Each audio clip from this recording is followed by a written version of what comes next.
السلام علیکم ورحمۃ اللہ وبرکاتہ۔ آج یہ ہماری 7ویں حدیث ہے۔ اس حدیث میں ہم آپ کے سامنے عرض کریں گے کہ حضرت بلال رضی اللہ تعالیٰ عنہ کا نبی علیہ السلام کو خواب میں دیکھنا، اور اس کے بعد آپ دمشق تھے، وہاں سے آپ کا ملک شام سے آپ کا مدینہ طیبہ آنا، اور وہاں پر لوگوں کے کہنے سے، حضرت حسنین کے کہنے سے اذان دینا، اور پھر مدینے والوں کا اس پر رونا۔ یہ قصہ ہے، طویل قصہ ہے، اس کی کیا حقیقت ہے وہ ہم آپ کے سامنے عرض کرتے ہیں۔ سب سے پہلے آپ یہ قصہ سنیے جو تاریخ دمشق کے اندر نقل کیا گیا ہے۔ حضرت ابو درداء رضی اللہ تعالیٰ عنہ فرماتے ہیں کہ حضرت عمر بن خطاب رضی اللہ تعالیٰ عنہ جب جابیہ تشریف لائے تو حضرت بلال رضی اللہ تعالیٰ عنہ نے ان سے اپنے ملک شام میں ٹھہرنے کی درخواست کی۔ حضرت عمر رضی اللہ تعالیٰ عنہ نے حضرت بلال کی اس درخواست کو قبول کر لیا کہ وہ ملک شام میں ٹھہر سکتے ہیں۔ کچھ دنوں کے بعد میں حضرت بلال رضی اللہ تعالیٰ عنہ نے نبی علیہ السلام کی خواب میں زیارت کی، جس میں آپ علیہ السلام نے حضرت بلال رضی اللہ تعالیٰ عنہ سے فرمایا کہ اے بلال، یہ کیا جفا ہے؟ اے بلال، کیا اب تک ہم سے ملاقات کا وقت نہیں آیا؟ یہ خواب دیکھنا تھا کہ حضرت بلال رضی اللہ تعالیٰ عنہ بیدار ہوئے تو بڑے غمگین اور خوف زدہ ہوئے، پھر سوار ہو کر مدینہ طیبہ کی جانب چل دیے۔ نبی علیہ السلام کی قبر مبارک پر پہنچے اور وہاں جا کر رونے لگے اور اپنا چہرہ مبارک قبر پر ملا۔ اسی دوران حضرت حسن رضی اللہ تعالیٰ عنہ اور حضرت حسین رضی اللہ تعالیٰ عنہ تشریف لے آئے۔ حضرت بلال رضی اللہ تعالیٰ عنہ نے انہیں اپنے سینے سے چمٹا لیا، اپنے سینے سے لگا لیا اور ان کی پیشانی کا بوسہ دیا۔ حضرات حسنین رضی اللہ تعالیٰ عنہما نے کہا، اے بلال، ہم آپ سے ایک درخواست کرتے ہیں، ہم آپ سے وہ اذان سننا چاہتے ہیں جو آپ بوقت سحر اللہ کے رسول صلی اللہ علیہ وسلم کے لیے دیا کرتے تھے۔ حضرت بلال رضی اللہ عنہ یہ سن کر، حسنین کی درخواست سن کر منع نہ کر سکے اور مسجد کی چھت پر چڑھ گئے اور وہاں جا کر کھڑے ہوئے جہاں پہلے کھڑے ہوتے تھے۔ جب انہوں نے اذان میں اللہ اکبر کہا تو پورے مدینے میں آہو بکا شروع ہو گئی، رونا پیٹنا شروع ہو گیا۔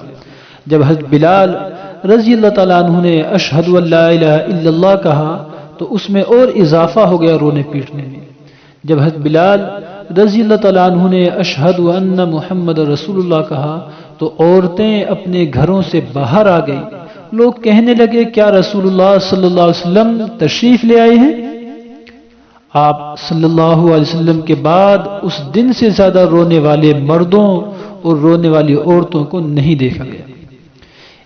یہ حکایت بیان کی گئی ہے اسی طریقے سے تاریخ دمشق میں بھی اور اسد الغابہ کے اندر بھی، لیکن وہاں پر اس کی سند کا تذکرہ نہیں ہے۔ اس حکایت کا حکم کیا ہے؟ تو حافظ علامہ ابن حجر عسقلانی رحمۃ اللہ علیہ، علامہ جلال الدین سیوطی رحمۃ اللہ علیہ، ملا علی قاری رحمۃ اللہ علیہ، علامہ شوکانی رحمۃ اللہ علیہ، علامہ ابن عراق رحمۃ اللہ علیہ کے نزدیک یہ حضرات فرماتے ہیں کہ یہ روایت، یہ حکایت من گھڑت ہے، موضوع ہے، اور علامہ حافظ ذہبی رحمۃ اللہ علیہ نے بھی اسے منکر کہا ہے، یعنی یہ اس کی کوئی حقیقت نہیں ہے۔ اصل میں ہوا یہ جیسے حافظ ابن حزم رحمہ اللہ نے کہا ہے، یا حافظ ذہبی رحمہ اللہ نے بھی یہ بات کہی ہے کہ اصل قصہ اس کے علاوہ ہے، یعنی اسی طریقے کا سیم قصہ ایک واقعہ ہوا ہے لیکن وہ ملک شام کا قصہ تھا، نہ کہ مدینہ منورہ کا قصہ تھا۔ تو بہرحال حاصل یہ ہوا اس حکایت کا کہ یہ مشہور منکر اور من گھڑت حکایت ہے، قصہ ہے، اس کو بیان کرنے سے اجتناب کرنا چاہیے، بچنا چاہیے۔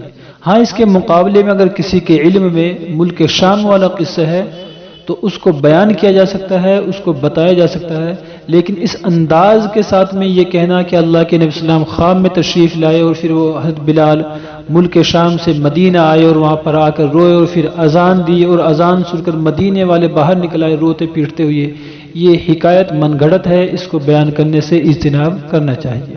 اللہ تعالی ہم سب کو علم نافع، علم صحیح عطا فرمائے، کمال علم، کمال عمل، کمال اخلاق نصیب فرمائے۔